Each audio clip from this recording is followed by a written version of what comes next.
Donc, le royaume de Dieu, c'est qu'on a un autre esprit. Et pour forger l'esprit d'une personne, il faut la parole de Dieu. Or, pasteurs, que je respecte beaucoup, des veillants pasteurs, des hommes de Dieu, n'ont pas pu forger l'esprit du politique congolais. Oui, parce que le Seigneur me parlait qu'il y aura dans votre pays un coup d'État spirituel. Vous allez voir tous ces militaires qui prennent le pouvoir, il dit, vous voyez ce qu'ils ont. Se passera la même chose chez vous, mais ce sera un coup d'État spirituel. Moi, je dis, qu'est-ce que c'est un coup d'État spirituel? Le Seigneur me dit, vers décembre, je me mets maintenant debout pour détruire le système de votre pays. Je vais détruire carrément le système. Salut très chers téléspectateurs et bienvenue dans votre émission Congo en éveil, toujours sur votre chaîne pleine de grâce TV. Nous disons Congo en éveil est un magazine à caractère prophétique pour une finalité patriotique émergente et raison pour laquelle nous nous tenons devant vous pour vous informer des choses prophétiques mais qui ont vraiment une influence tout à fait véridique sur notre nation, sur notre patrie. Alors, il a plu au Seigneur aujourd'hui de nous amener l'un de ses fils, un homme de Dieu extraordinaire, comme la parole de Dieu nous dit que l'Éternel Dieu passa. Il réveilla l'esprit de tout cela qui devait bâtir la maison de Juda. Et c'est ce que le Seigneur fait dans ces magazines qu'on éveille. Il nous envoie des gens qui ont été réveillés par le Seigneur pour nous informer de ce que nous devons appliquer, mettre en application pour vivre la gloire de Dieu dans cette nation, le Congo. Et ce matin ou cet après-midi, tout dépend à l'heure à laquelle vous nous recevez chez vous. Il a plu au Seigneur de nous envoyer son serviteur, le prophète Abraham Kouyi. Il est prophète de ministère et c'est depuis 1984 que le Seigneur a commencé à lui parler autour de cette nation, sur deux secrets, sur deux mystères concernant l'émergence, la destinée prophétique de cette nation. Nous allons le recevoir. Bonjour, grand homme de Dieu. Bonjour, servant de Dieu. Comment vous allez? La grâce de Dieu nous accorde la vie et nous lui disons merci. Waouh, que Dieu soit loué. Alors, bienvenue encore dans cette émission et nous allons peut-être nous évader avec l'homme de Dieu autour de ce que le Seigneur a commencé à lui parler concernant cette nation. Nous avons déjà signalé dans notre annonce qu'il est prophète de ministère. Nous voulons juste comprendre un peu comment est-ce que vous êtes vu prophète, comment est-ce que c'est arrivé que vous êtes devenu prophète. Moi, j'ai toujours dit que, avec beaucoup de simplicité d'ailleurs, que je suis un pécheur sauvé par la grâce de Jésus-Christ de Nazareth, par le sang qu'il a versé à Golgotha. Et dans ma prévision humaine, il n'était pas programmé de faire ce ministère de prophète, mais il y a eu des contraintes qui ont pesé fortement dans ma vie, qui m'ont poussé à chercher les voies et moyens de servir le Seigneur. Et par ces contraintes, je me suis mis en soi à chercher la face de Dieu. Et il y a eu un jour une visitation, je peux dire, exceptionnelle. D'abord, j'étais en prière, je me suis retiré en prière, vu cette contrainte, il faut que je prie, il faut que je sache exactement qu'est-ce qui se passe dans ma vie. Et c'est à ce moment-là, dans cette retraite personnelle que j'avais faite à ce temps-là, le Seigneur me dit que je suis son serviteur. Et il me dit que lui, il va régner dans ce pays, il va gouverner ce pays comme roi, le seul vrai roi, et comme Dieu, le seul vrai Dieu. Et en premier lieu, il me dira que ta mission est d'apprendre au roi de la terre à louer les seigneurs. Alors comme c'était comme une conversation avec une personne que je ne voyais pas, c'est vrai, moi j'ai posé la question, mais comment moi qui suis au bas de l'échelle, je vais aller apprendre au roi de la terre à louer le Seigneur. Et là, il ne m'a pas répondu directement, mais c'est par après qu'il va commencer à me préciser certaines choses.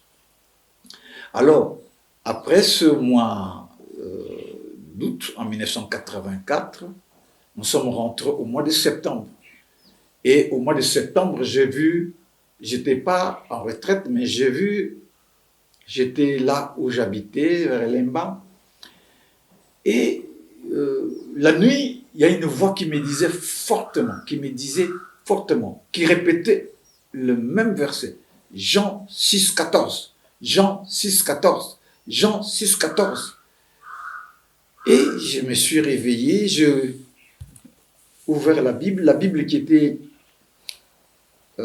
sur la table de chevet était une Bible Tob. Et dans les écrits des Tob, il était dit, à ce signe, les gens dirent que c'est lui le prophète que je vais envoyer. Alors moi je dis, mais donc Dieu me donne le ministère des prophètes. Bon, je priais, je me suis rendormi. Me réveillant très tôt matin, les voisins me regardaient, me disaient, mais qu'est-ce qui s'est passé la nuit chez toi? Moi je dis, qu'est-ce qui s'est passé la nuit chez moi? Mais on a vu vers telle heure, parce qu'il y a des gens qui ne dorment pas très tôt à Kinshasa, ils sont toujours dehors. On a vu comme une étoile filante qui est venue tomber sur votre toit. Alors j'espère que tu n'as pas, qu'il n'y a pas un problème. Moi je dis non, je n'ai pas un problème, moi j'ai rien vu, je n'ai entendu aucun bruit. Et je ne l'ai même pas dit le message que j'avais reçu. Alors moi je suis là. Quand j'ai vu à quelle heure? Exactement l'heure où moi, le Seigneur me parlait. Donc j'ai compris que c'était très sérieux. Et c'est 2 jours après qu'il va encore me confirmer que toi, tu es prophète. Tu seras un prophète pour votre pays en fonction de ce que je veux faire dans votre pays. Que Dieu soit loué. Alors, depuis que vous avez été certifié, que vous êtes prophète pour le compte de cette nation, pour nous informer des inspirations, de la destinée prophétique que le Seigneur s'est assigné pour cette nation, comment est-ce que vous avez évolué pour nous en faire part en termes nation, donc nous, comment est-ce que vous avez évolué pour nous informer, la population, les dirigeants, le chef de l'État, pour être informé de tout ce que le Seigneur vous a dit? D'abord, moi, je ne me suis pas affiché directement auprès des uns et des autres comme prophète. Je me suis classé au milieu des frères comme un évangéliste.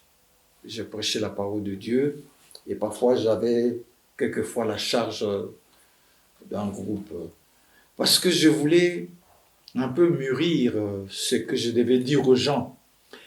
Et le Seigneur me disait, avec le temps, là, au moment où j'étais proche de lui, que le prophète, c'est un enseignant.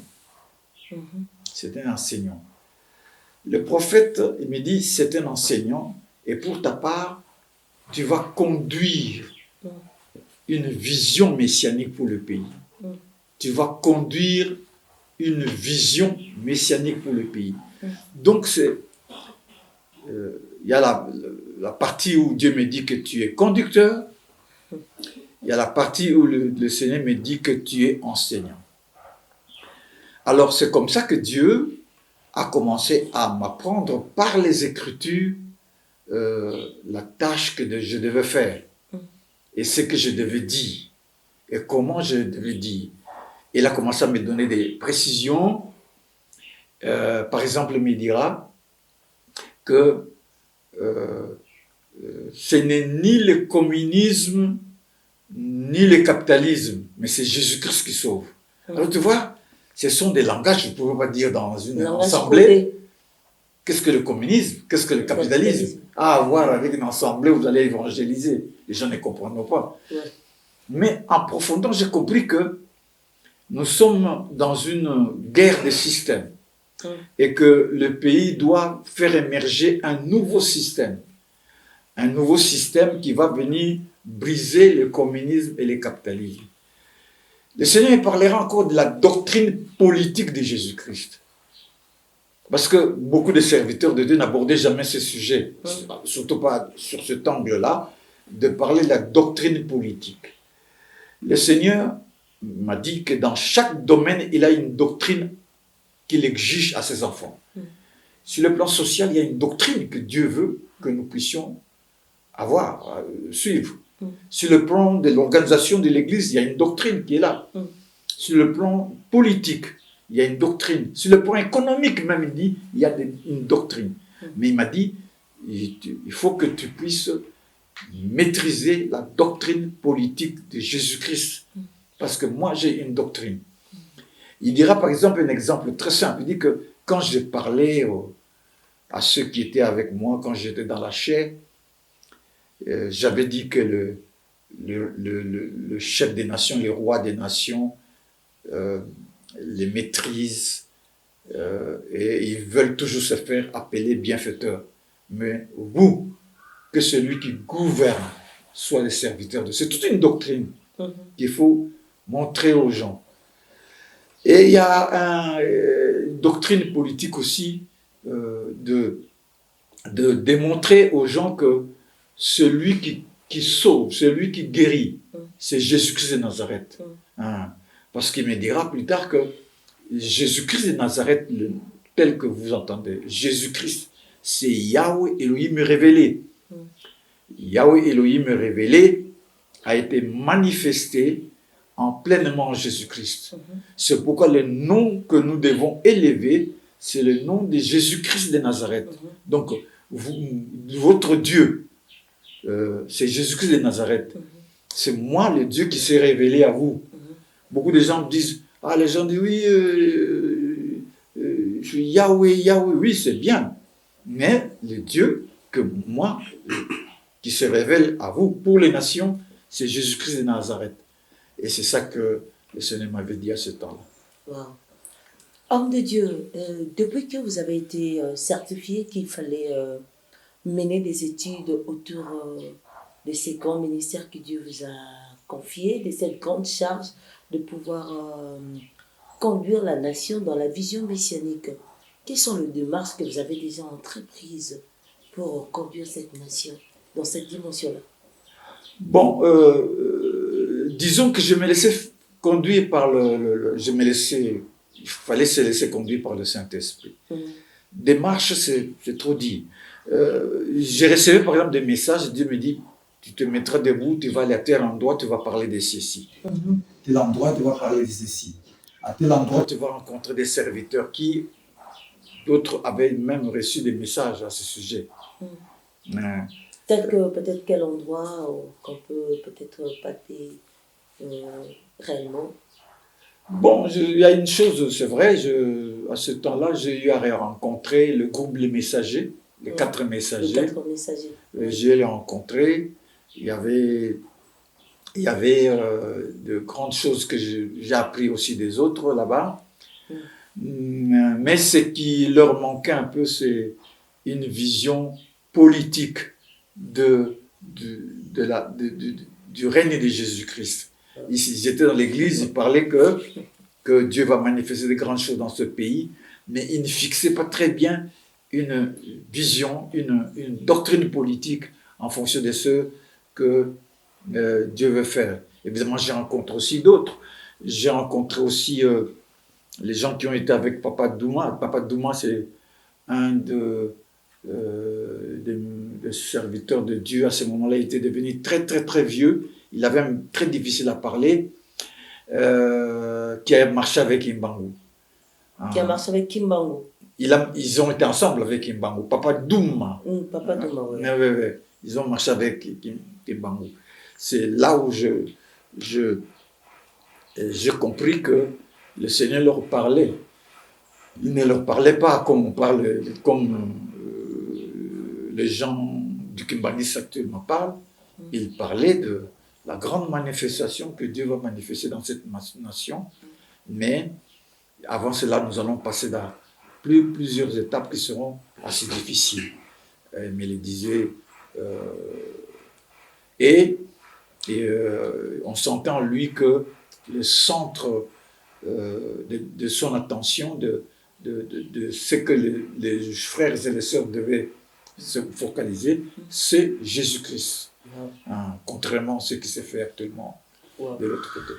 Merci, grand homme de Dieu. Alors, revenons un peu de votre discours. Vous avez tout le temps martelé sur ce mot, la vision politique, la doctrine politique du Seigneur Jésus-Christ. C'est quoi en fait cette vision politique du Seigneur Jésus? Parce que moi, je crois que nous sommes tous chrétiens et quand nous allons à l'église, on nous parle de la vision spirituelle. On ne nous a pas parlé de la vision politique.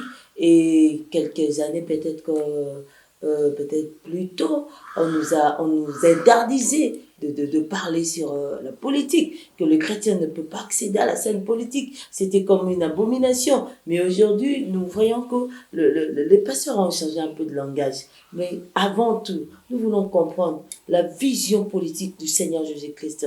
C'est quoi cette doctrine politique? C'est quoi?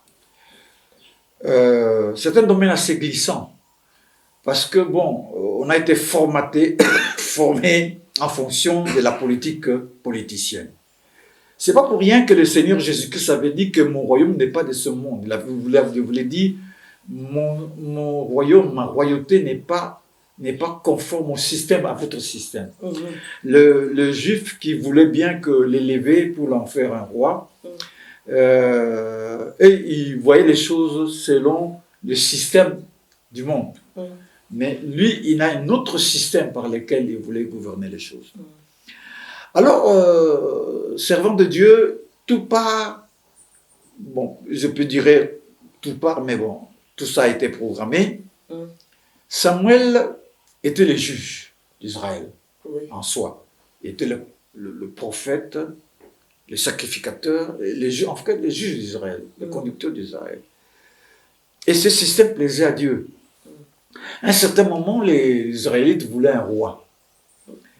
Alors, au lieu que ça plaise à Dieu pour dire quand même, c'est non, normal, j'ai fait un manquement, donc il faut quand même un roi. Il a dit à Samuel, ce n'est pas vous qui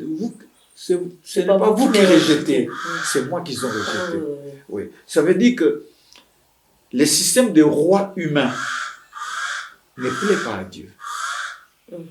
Quoique, il élève le roi. Mais ce n'est pas ce que Dieu veut. Ce n'est pas le système de Dieu conformément à sa volonté. Alors, qu'est-ce que Dieu fait? Ils ont besoin d'un roi et Dieu avait déjà prévu que lui-même viendra. Il viendra et il revêtira va revêtir la chair et ainsi il va se présenter comme roi. Parce que quand Jésus-Christ s'est présenté en Israël, il s'est présenté comme roi. Il est monté sur un âne. Les gens disaient, béni c'est lui qui vient de la part du Seigneur. Et ils l'ont présenté comme roi. Ça n'a pas plu, évidemment, aux pharisiens, au système qui était là. Ça ne les a pas plu. Et il a même demandé, ils ont même demandé qu'il puisse interdire à ces de siens de ne même pas, qu'ils puissent se taire. Il dit, mais si je me tais, même les pierres vont parler. Et il y a eu un geste prophétique au moment où il a été crucifié. Comment s'appelle, le Pilate, le représentant de Rome, qui était sur place, a demandé qu'on puisse afficher sur la croix, celui-ci est le roi d'Israël. Donc, la royauté en soi devait être à Dieu. Alors, Dieu se manifeste comme roi pour nous les hommes, pour nous diriger. Mais comme tout était prévu, enfin que cette royauté se manifeste un jour sur terre, il dit aux Juifs, le royaume de Dieu vous sera enlevé. C'est ce système qu'il veut mettre, qui n'était pas de ce temps-là. Mhm. Le royaume de Dieu vous sera enlevé, ce système où moi je suis roi, et sera donné à une autre nation qui en produira les fruits. C'est très important. Le système qui vient, que Dieu veut placer dans notre pays, c'est le royaume de Dieu. Mais quel type de royaume de Dieu? Qu'est-ce que c'est ce royaume de Dieu? Dans le royaume de Dieu, le roi qui se présente à nous n'est pas visible. Dans le royaume de Dieu, le roi est parole. On dit roi des rois, son nom est la parole de Dieu. Dans le royaume de Dieu, le roi est esprit vivifiant. Le dernier Adam est devenu un esprit vivifiant. Ça veut dire un système politique où l'esprit qui vous emmène, qui vous conduit, ce n'est pas l'esprit qui a habité les économistes anglais ou français pour bâtir les systèmes qu'ils ont, ou bien ce n'est pas l'esprit qui a habité tous ces rois du Moyen-Âge, ce n'est pas l'esprit qui a habité Mao quand il est venu faire... non, ce n'est pas cet esprit-là, c'est l'esprit de Jésus-Christ. Dans le royaume de Dieu, il y a un esprit qui vous conduit. C'est que nous n'avons pas encore l'esprit de Jésus-Christ. Actuellement, les gens exaltent un esprit, ils vous donnent un nom. Ils vous donnent un nom, par exemple, chez nous, on dit la vision de monsieur tel, la vision de monsieur... C'est tout un esprit qu'on veut vous faire inculquer. Et ça n'a pas commencé avec celui-ci. Il y a eu Mobutu aussi qui est venu avec un esprit qui tenait à vouloir régenter. Et vous verrez toujours dans ces esprits qui veulent diriger, ces esprits sont incarnés par des hommes. Il y a le moboutisme, actuellement il y a le tchipidisme, avant c'était le kabylisme, donc il y a toujours un esprit qu'on fait incarner. Maintenant, dans le système de la royauté de Jésus-Christ, l'esprit sur lequel vous devez vous attacher, l'esprit vivifiant, ça doit être Jésus-Christ de Nazareth. Jésus-Christ de Nazareth, ce n'est pas un homme de chair et de sang au finish. Il a été en chair et en sang, mais dans la finalité de la connaissance véritable de Jésus, il n'est pas un homme de chair et de sang. Parce que même la Bible dit, si vous avez connu Christ selon la chair, maintenant nous ne le connaissons plus de cette manière. Vous évoluez, vous savez que Jésus-Christ c'est tout un esprit qui anime les gens. Et dans cet esprit, vous voyez, les gens se réunissent, s'oublient pour élever lui. Tu aimeras le Seigneur, ton Dieu, de tout ton cœur, de toute ton âme, de toute ta force et toute ta pensée. Donc, le Seigneur. Et tu aimeras ton prochain comme toi-même. C'est tout un esprit qui vous guide.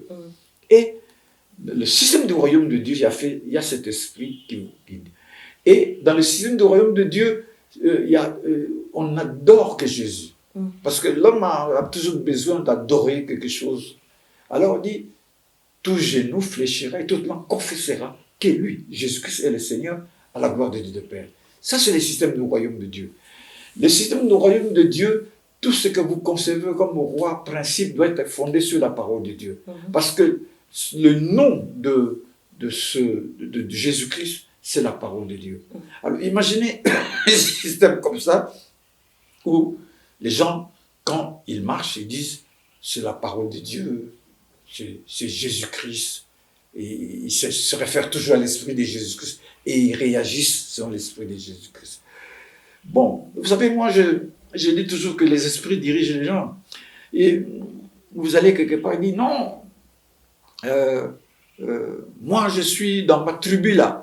Il y a des principes. Quand je tiens déjà une machette, je ne peux pas rabaisser, je dois frapper.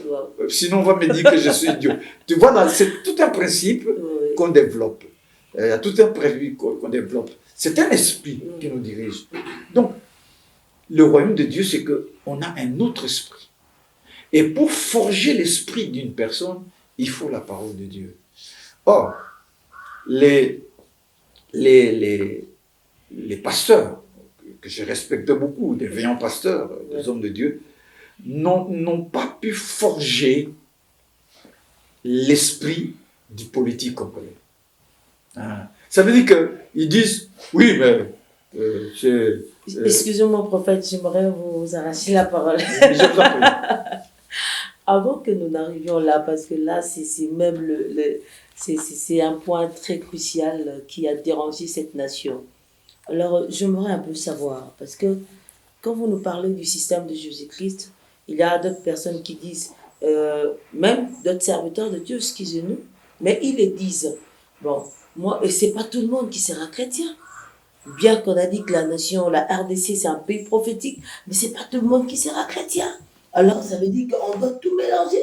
C'est pourquoi des fois, on voit quelqu'un qui commence quelque chose qu'il a vraiment attribué au Seigneur, et puis par après, il voit que ça ne marche, et puis il dit non, c'est ouvert à tout le monde, parce que c'est tout le monde qui doit en profiter, moi j'ai besoin d'argent. Il ne veut pas rester, bien restreindre la chose que Dieu lui a donnée dans un cadre chrétien. Il veut que la chose soit un peu extrapolée et atteigne tout le monde, parce que là, il pourra avoir ses avantages, parce que tout le monde n'est pas chrétien. Est-ce qu'en RDC, tout le monde sera chrétien? Tout le monde va adopter les systèmes de la politique de Jésus-Christ, parce qu'en parlant, on sent que c'est purement spirituel. Excusez-moi, c'est purement spirituel. C'est quelque chose qui a été émané de Dieu pour communiquer une sagesse spirituelle qui va commencer. Ça transcende un peu notre esprit. Et des fois, on s'est dit, l'église, c'est l'opium du peuple. Peut-être la religion, c'est ça. Ouais. Mais actuellement, c'est l'église. Alors, dites-moi un peu. D'abord, je saute sur l'occasion pour dire que Jésus-Christ n'est pas une religion. Hein. Merci. Oui, bon. Je respecte les gens qui se rassemblent, qui cherchent à s'approcher de Dieu, mais Jésus-Christ en lui-même n'est pas une religion. C'est une vie, c'est une façon d'être. C'est tout un esprit qu'on acquiert. Le problème, c'est pas que tout le Congolais soit des chrétiens. Mais il va donner à des personnes une grâce exceptionnelle. Ça, il m'a dit exceptionnelle. Ce seront des gens qui seront porteurs de la parole de Jésus. Et ces gens auront le leadership. Ça veut dire qu'il sera difficile d'avoir un leadership quelconque dans ce pays si vous n'êtes pas imprégné de l'esprit de Jésus. Ceux qui ne sont pas des chrétiens, ils peuvent vivre, c'est leur pays, ils peuvent rester. Mais ce sera difficile d'avoir, par exemple, un poste.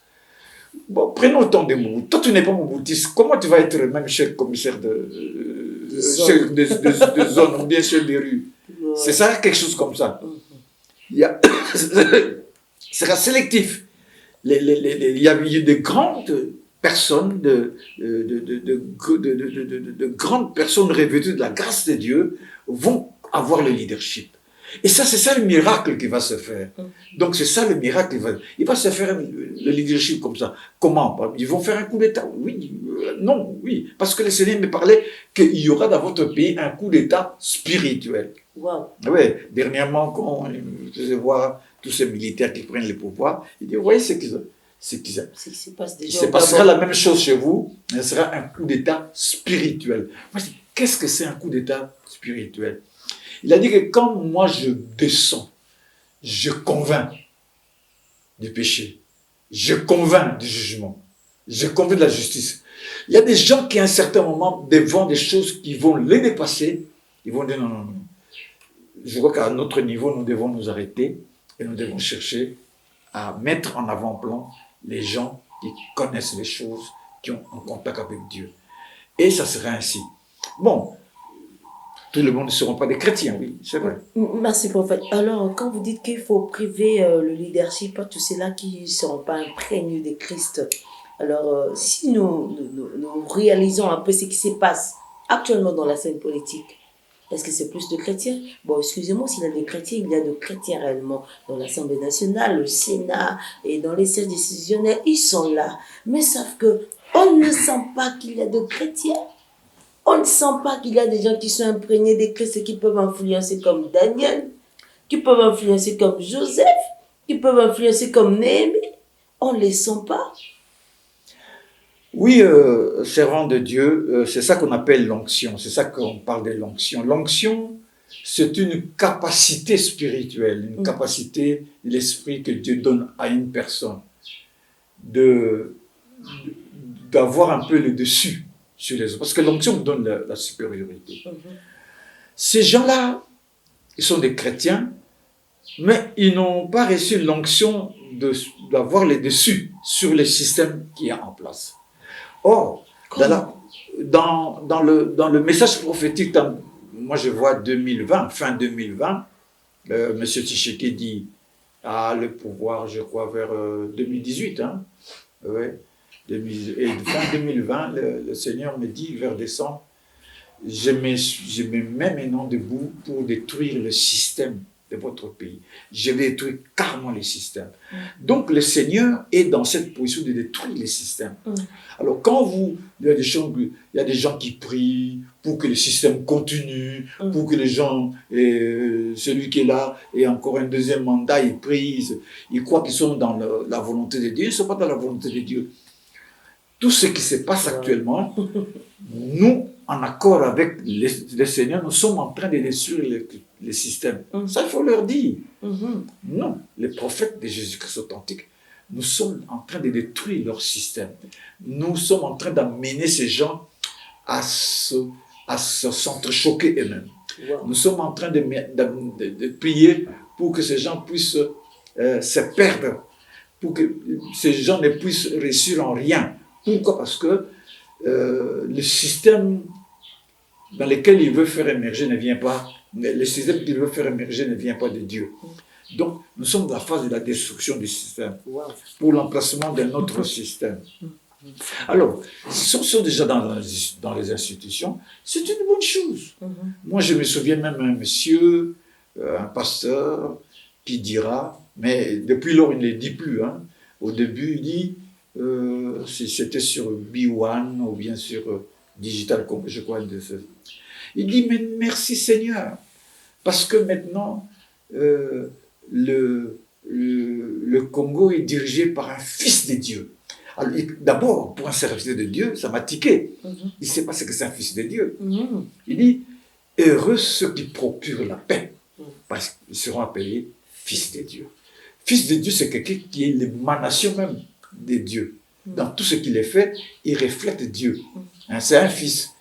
C'est pourquoi Jésus est appelé fils de Dieu, parce que quand tu as un fils, le fils ou bien la fille va te ressembler un peu, hein, même caractère, même, il aura.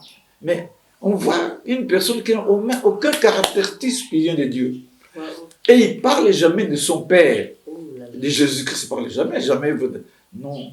Jamais, même quand il introduit quelque chose, je demande au Seigneur Jésus-Christ de nous aider un peu dans ce. Jamais. Il ne fait jamais référence à lui. Et il fait des choses pour arracher la gloire du Père. L'insouloucable, le roi soleil, comment il s'appelle encore, Lazare ressuscité, des abominations comme ça. Il dit le fils, il dit le fils d'Abraham. Il ne sait pas que le fils d'Abraham, c'est quoi? Le fils d'Abraham, cette appellation, Jésus l'a donnée à Zachée parce qu'il s'est conformé à la parole. J'ai pris les biens des gens, je remets. Tu te conformes à la parole. Et désormais, ce monsieur est devenu un fils d'Abraham. Est-ce qu'il n'était pas descendant d'Abraham? Si, Zachée était descendant d'Abraham. Mais il est devenu un fils d'Abraham. Parce que être un fils d'Abraham, c'est une connotation spirituelle. Des gens qui obéissent aux principes de Dieu. Mais si vous avez pris leur âme sans demander pardon, c'est une escroquerie. Il n'y a rien à faire. Et comme beaucoup de serviteurs qui sont dans l'entour disent, c'est un fils de Dieu. Est-ce qu'un fils de Dieu peut faire de telles choses? Donc il y a des comportements qui n'ont rien à voir avec un fils de Dieu. Alors on donne col aux gens, on fait ce qu'on appelle de la propagande religieuse pour nous embarquer à pouvoir admirer.